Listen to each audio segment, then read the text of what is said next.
This is Frank Islam, Chairman and CEO of FI Investment Group and your host of DC Night Show, where we interview leading voices from business, politics that impact you, the viewer. Today, our guest is Dr. Nisar Chaudhry. Welcome to our show, Nisar. Thank you very much for coming. I'm honored. Tell us a little bit to the audience who you are and tell us a little bit about yourself. I basically am involved in the area of US-Pakistan relations for enduring relations. Then I'm involved in the area of consolidation of democracy in Pakistan. Then I'm involved in security issues of Pakistan and general security issues of the region. Very good.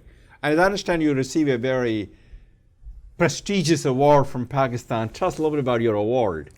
Yes, what's the name of the award? They call it Tangmai Imtiaz. Okay, very mean nice. a medal of distinction. Yeah. And for my contributions in the area of US-Pakistan relations.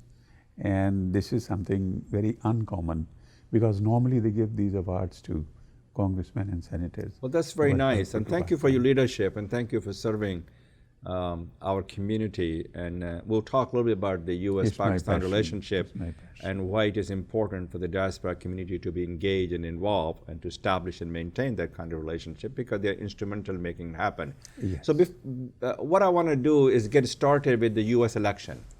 Tell me a little bit about what's going on with the presidential elections and all these things about the, in some cases, hatred and bigotry, and it's a hope versus fear, and pessimism versus optimism, and light versus the darkness. So tell me a little bit about the U.S. election. This year, these elections have become very interesting in certain ways, the kinds of spins both sides are doing. And since I am here in this country for the last 40 years, I have never seen this kind of campaign before.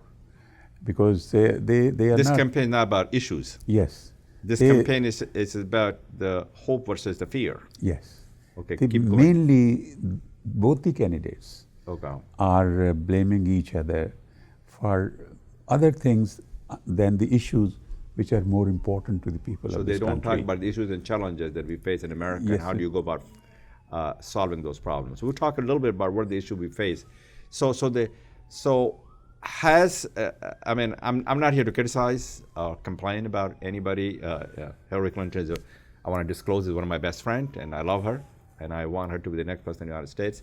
What are the issues that's facing America that should be concerned, should America and in that case the world should be concerned about is, and how will that play out in the debates? What are the issues? Yes, it's a very good question. The actual issues of this country, 80% of the people, their main issue is economy and jobs. Job and economy. Then immigration, then gay rights, then abortion. You talk about the marriage, yes, equality of marriage. And environments. Environment. These are the major issues this What country about is the facing. issues? And also war and terrorism. Terrorism and extremism, very good yes. way. What about the global competitions, about the concerns about the future of America? What about the middle class? And what about the people who have lost a job in the battleground states? So those are not yes. the issues. What about income inequality and justice in America? So give me a little bit of a highlight. What are those issues, and how do you think they should address those issues? And let's start with the comprehensive immigration reform that has been passed by the Senate, has not been passed by the U.S. House. What your thoughts are? What do you do with 14 million undocumented immigrant that Mr. Trump wants to build a wall of hatred and bigotry rather than building the wall of understanding and cooperation? What's your thoughts on all these things? About immigration laws, you may call it, or immigration challenge. If Obama was during his first term, he could have not, through an executive order, made this law. He did it because it was his last term, the second term, and so he went through with this executive order. But these 15 million people, the real way has to be pragmatic, compromised, and dignified. You just can't throw them away. They're all humans. It's a land of opportunity. And these are the immigrants who built this nation and brought it to this point. And I think building walls will isolate and insulate USA. USA is a world leader. It needs to work with the rest of the world. and continue to lead the rest of the world. So I personally think that this immigration reforms, you may call it, or law, you may call it, in this case, the people should be given relief instead of being thrown out of the country. Should the immigration reforms that the Senate passed about the trying to attract and retain the people who have this closer knowledge and experience, and especially where we have a shortage of those people, and that's a part of the reform is, do you believe that's correct? In addition to obviously doing something with the 14 million undocumented immigrant workers, we got to find a path to citizenship, and there are a lot of steps that's involved in it. It's a good question. It's very interesting that wherever you go, wherever infrastructure is being built, wherever you need handymen, these Mexicans are available. They are very hardworking people, and they are the people who are really involved. So they contribute to the society. Yes. in terms of their effort, in terms of their hard work, as you said, and also they are part and parcel of America in every way. They're integrated into the socially, economically, politically fabric of this nation. They should be encouraged to be included in the system and not excluded from the system. There should be politics of inclusion, not exclusion. But certainly they need to make laws where the illegal immigrants should not continue to come in this country. But those who are already here, they are living with divided souls. Half of their families are here, half of their families are there. They have right to dream, they have the hope, and this country gives them hope. And they should be allowed and encouraged. This country is a country which lend you tools to succeed, and they have come here. So you're saying this country has been a beacon of hope and aspirations and dream. That's what and my story can only happen in America because America has given me the large opportunity to succeed, because America's inclusiveness and openness, those are the values that binds us together. I agree. You are a great example about this. Thank you very much, Nisar. What I wanted to talk about what are the role of the minorities? You touched upon a little bit about the Mexicans, but there are a lot of other minorities in this country, which is Asian American. They play an important role. They're a model minority in this nation. And then you have a black African American, then you have Hispanic American. So that constitute close to about 40% of the populations. And they're very important in the battleground state, which is Ohio, Pennsylvania, and Florida. Well, Ohio, Pennsylvania is not that much, but Florida obviously is, and Virginia is, especially northern part of Virginia, and Colorado. And also, I would think that Arizona is in play right now. As you know, the Dallas Tribune, Dallas Times, whatever the newspaper is, just endorsed Hillary Clinton. This is the first time they did it after the World War II. Yeah, which says something about they saying that the Hillary Clinton knows how to govern rather than having an apprentice in the White House, which will be Donald Trump in this case. My question to you, what role do the minority play, and what role should they play, and how do you harness and galvanize the resources of the minorities to be an active participant in this political process? Yeah, first of all, about minorities. This is a country of minorities. It's a nation of minorities. The only difference is some are bigger than the other, or some are smaller than the other. They have a very major role. It is very interesting that America is perceived to be a country of white men. They're the Westerners. But the fact is that the people who determine the fate and future of the presidential candidate are the minorities, because the whites majority is divided. They are also almost, you said 40%, maybe even more than 40%, you never know. So whites are divided between Republicans and Democrats. Then these minorities, they actually elect the president of this country. So they have a major role to play. So they play a major role. Yes. So how do you go about galvanizing their resources? I think I will not be subscribing to any one candidate, but certainly I have my opinion about both. Okay. But I personally think that to galvanize these people, they have to be given an incentive, they have to be given promise, they have to be given hope. They must be engaged in this process, they must be involved in this process. When you give them hope and show them the path, how they will be able to sustain this quality of life and grow in this country with the rest of the community, with the rest of the nation. It's, after all, USA is a nation which is the most powerful nation state ever In the world. in the recorded history of mankind. Yes, it is. With the mightiest military machine and highest standard of living. Right. It's not an accident. They're doing something different, better, or both. That's a good way to put it. So I want to shift the gear a little bit, and you touched upon a little bit, as a part of our discussion, that you are very much into galvanizing, and you want to make sure you put a lot of effort in building the U.S.-Pakistan relationship, where it is, what is going on, and what it is headed, and what's going to happen in the new administration. Yes, this is a very interesting question because you also added to the question new administration. Sure. You see this. Well, the new administration will be here. Yes. After November and starting January. So. Generally, it is perceived, if it is Hillary Clinton, since she's being totally and overwhelmingly being endorsed by the president. So generally, people anticipate there will be a continuation. Continuation of his policy. Yes, because in some cases, some of the job is half done. Sure. Some of the job needs to be completed. So I think that Hillary Clinton or Donald Trump, either one of them, who gets elected, generally we have the impression that it would be Hillary Clinton should get elected. that's what the poll shows. She today. has not only polls, she has credentials, she has record, she's a statesman, she has experience. She was First Lady of Arkansas, then she was First Lady of America, USA, then she had been a senator. And as a Secretary of State, she virtually combed the entire landscape of this world.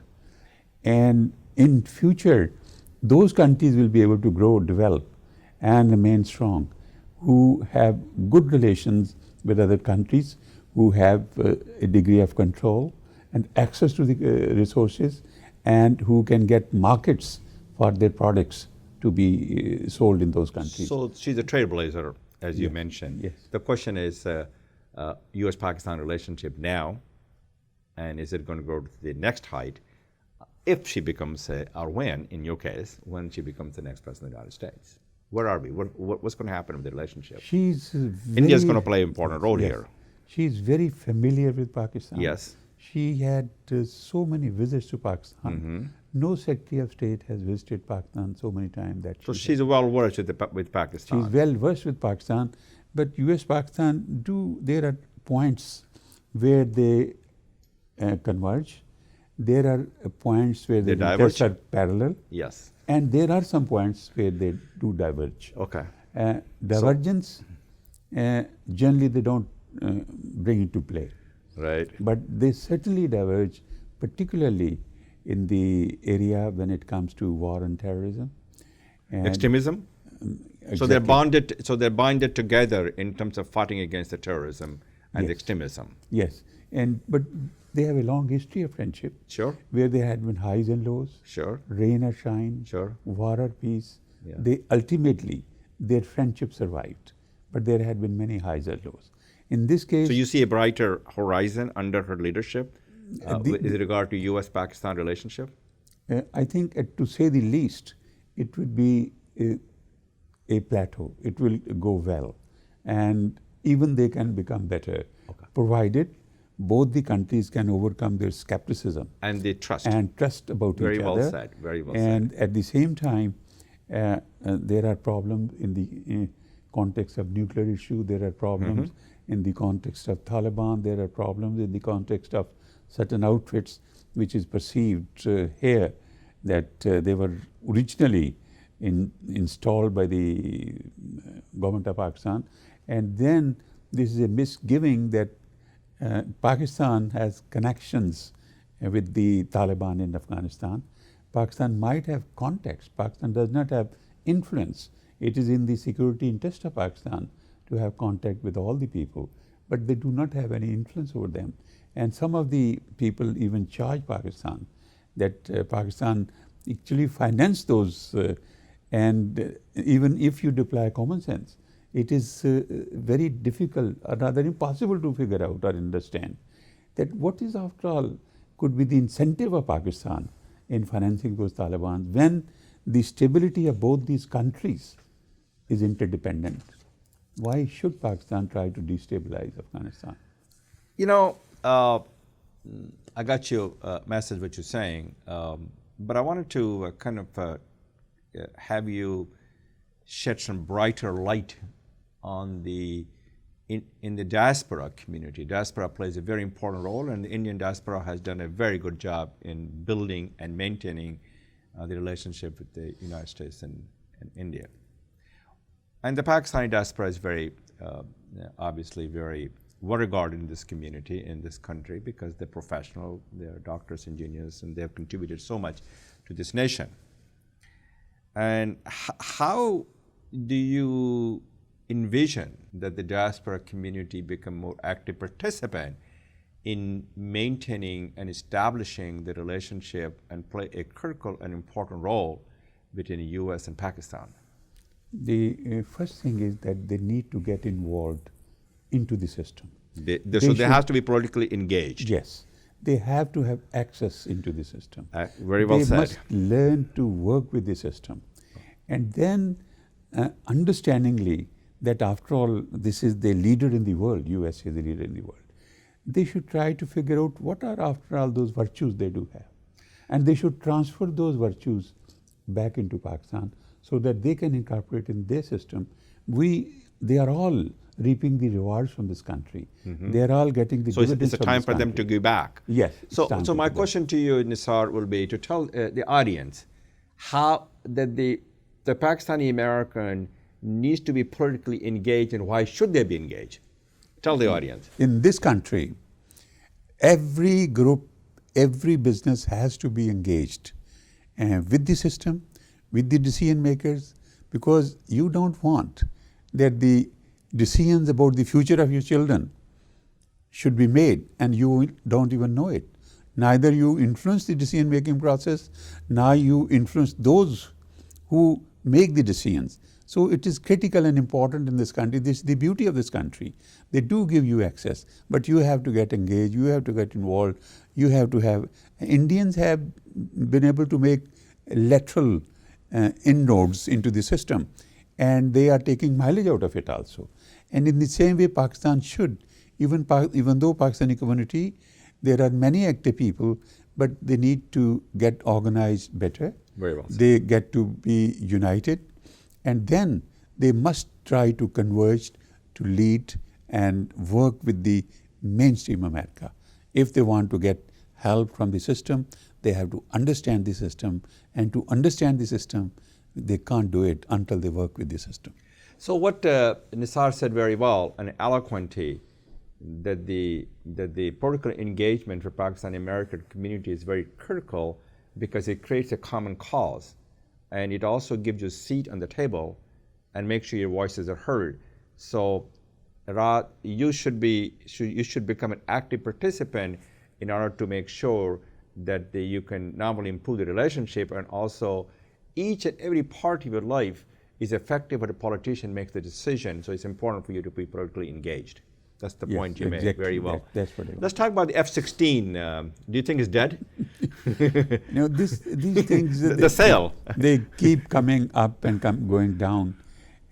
I don't think it has. It has not gotten to the point it's yes, dead. It is not Titanic. it is still will remain there because the reason is I was in Pakistan and I met the Air Force chief. Before that, he was the operation chief of Air Force, and he was the man responsible for the operation in northern Waziristan. The role of F-16 was something exceptional, outstanding. Instead of ground forces generally put the area under siege, but they were the one who were going after their bunkers, after when they were running, they were trying to escape. They were the one who was trying to really hunt them or destroy them.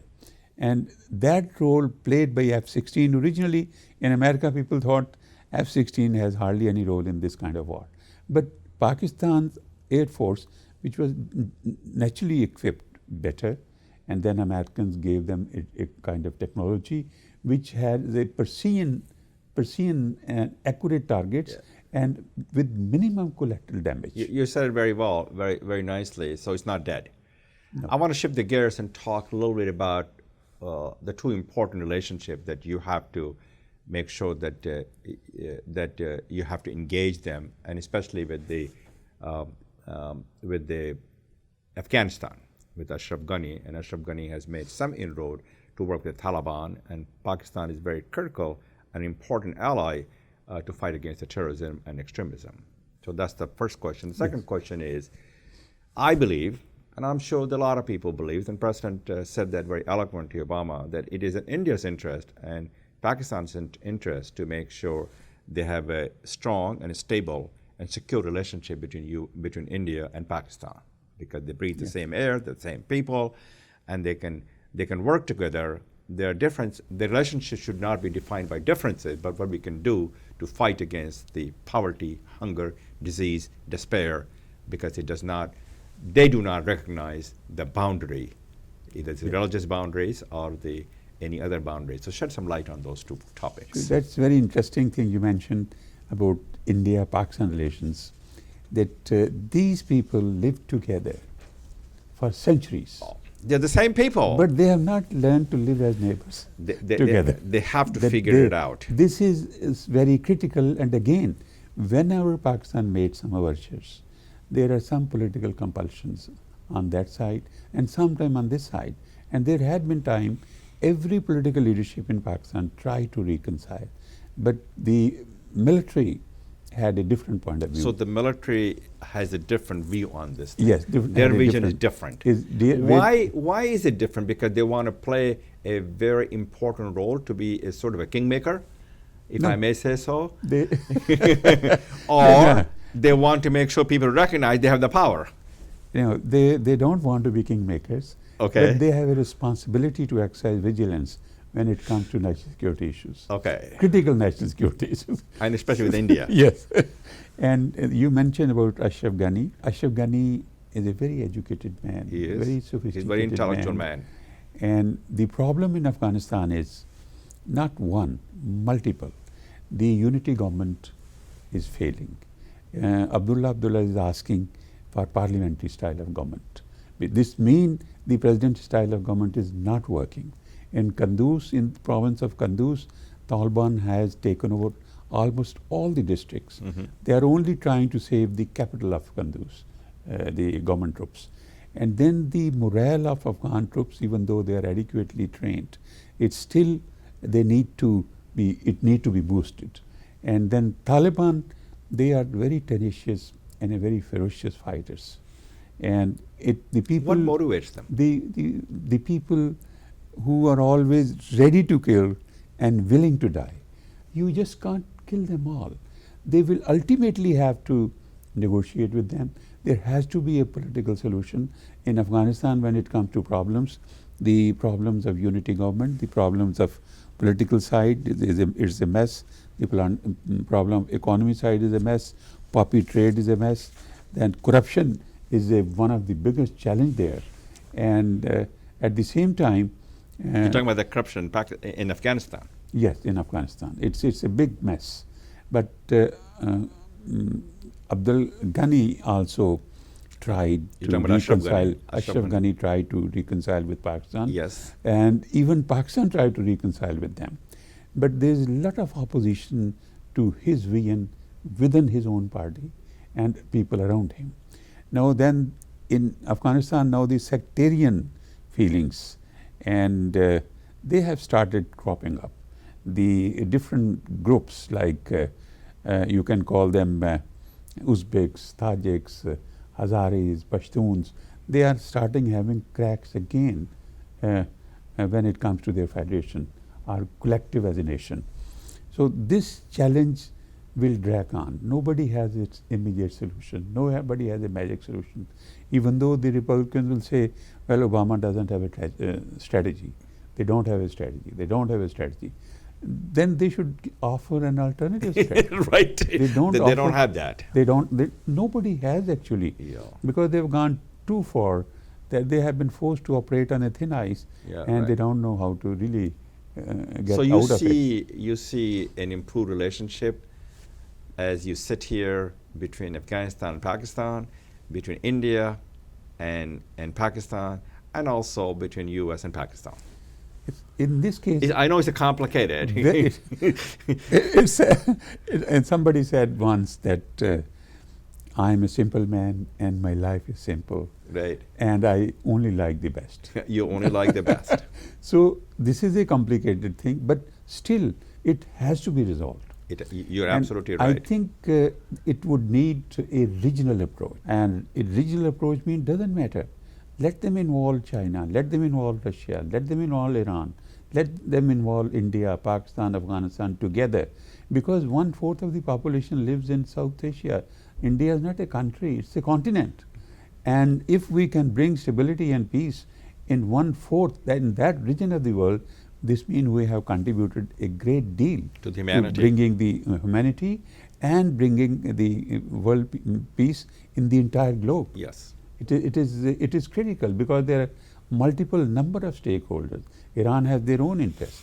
The Soviets have their own interests. China has now gotten involved and trying to show their interests. But as far as India, Pakistan is concerned, believe me, it is in the best interest of both the countries. So, Nisar, do you think that the public feel the same way in Pakistan? That it is Pakistan's interest to make sure that they have a warm and relationship between the two countries that can work together, because the relation should not be defined by the difference, but what we can do together. There is no problem with the people. I'll give you an example. In 2005, I took 276 Pakistani Americans from this country To India? to India. Uh-huh. This is the Wonderful. This is the biggest delegation ever gone to India, consisting of Pakistanis. Yes. And the ambassador Ronan Sen, I remember him. Yes, he asked me, why are you going there? I said, it's not tourism. We want to meet people. It's a mission. Since we are seeking goodwill, would love to offer it first. And he told me that So you really believe in people-to-people engagement. very important. And that's the key that you believe the success of the India and Pakistan relationship is. Yes, the same people will put pressure on both governments. And that's how democracy should function. And believe me, those 276 people, when they came back, they became ambassador of goodwill. That's exactly right. They They was- will be your spokesperson to Yes. make sure that the two countries can work together. And even Steve Their bonds Cohen, are stronger than the differences that define them, that drive them apart. Well, thank you very much. even Steve Cohen has. I know Steve Cohen very well he from has the broking. mentioned this trip Yes. in the latest book. Okay, I will Shooting check it for a out. Century. Okay, thank you very much for coming It's to a our pleasure. show. It's an honor. and I'm it's a so wonderful way to engage. And thank you for your leadership, and thank you for all you do to serve our community. And you should continue your good work and that's the wonderful thing Thank to you. do. This is Frankel Islam wishing you a great week, and thank you for watching.